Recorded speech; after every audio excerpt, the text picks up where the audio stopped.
Hey guys, welcome back to Reviews and How-Tos. I'm Tyler. Today we're checking out this beverage dispenser, and the brand was nice enough to send this over to us. This right here is the 2.1 gallon. It's the middle size variant. They have two other sizes, one smaller than this and one bigger than this. As you see, it's nice and clear here. I've got some cucumbers and some mint and a little bit of lemon juice in there right now.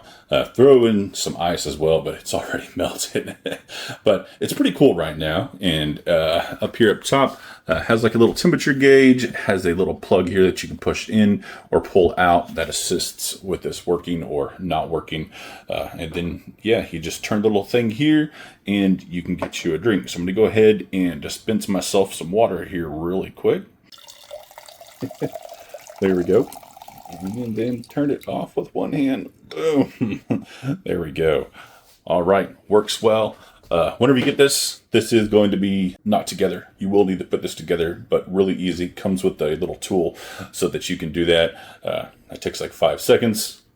Honestly, it takes longer to fill it up than it does to put this together. The legs here, you will also need to put them together as well. One screw goes in each one of these. That was really easy to do also. But overall, I think it looks really, really nice. So if you're interested in something like this, go ahead and check it out.